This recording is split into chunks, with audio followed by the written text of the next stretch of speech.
la notoriété à vivre au quotidien, c'est plaisant, c'est déplaisant? Ni l'un ni l'autre.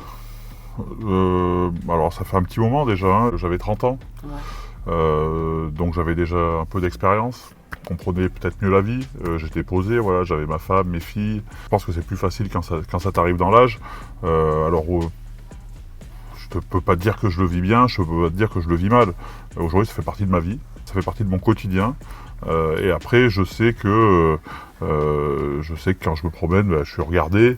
Les gens, quelques personnes m'interpellent, mais toujours avec beaucoup de sympathie, beaucoup de gentillesse, donc ça fait plaisir. Et les gens sont toujours très gentils. Ça doit être pratique quand même pour réserver au restaurant ou... C'est vrai que des fois, c'est ma femme ou mes filles qui appellent, il n'y a plus de place, et quand j'appelle, il y a une table qui se libère. Bizarrement. Donc ça sert. Comme quoi. Quand on te voit et quand on te connaît, c'est vrai qu'il y a un petit peu les deux faces de la pièce. Parce que c'est vrai que physiquement, tu es très imposant. Sur les terrains, tu as une façade où voilà, tu es imposant, tu fais peur. Alors que quand on te connaît, tu es charmant. Est-ce que c'est quelque chose de...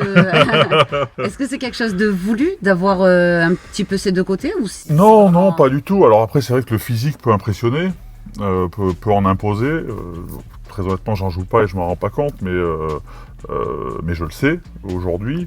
Et oui, c'est vrai que j'avais un style de jeu qui était un peu direct et qui du coup était un peu impressionnant. L'automobile est en plein changement, on parle beaucoup d'écologie. Oui. Toi, tu as un avis là-dessus? Comment tu vois cette mutation? Je la vois positivement parce que je trouve que la jeune génération est géniale.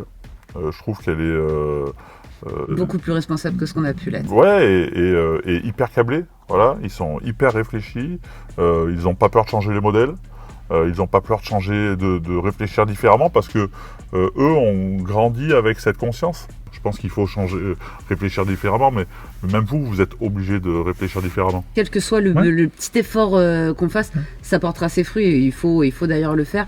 Et bon, sans te teaser le truc, je t'en parlerai bientôt, mais c'est vrai que nous, par le biais du groupe SVA, on est en train de se diriger vers ces nouvelles mobilités. Il y a beaucoup de choses à faire. Il faut des véhicules qui soient modulaires. Il faut qu'on s'adapte.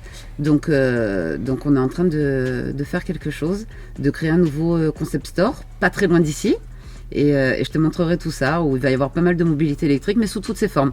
De la 4 roues, 2 roues, 3 roues, 1 roue. Voilà, on va faire un petit peu de tout et ça va être vraiment cool. Ouais, j'ai hâte. Parce que du coup, avec vos métiers historiques et ce nouveau concept, vous allez plus être un concessionnaire automobile. Vous allez être un acteur de la mobilité. De la mobilité, exactement. Ça, il faut savoir se renouveler. Bravo.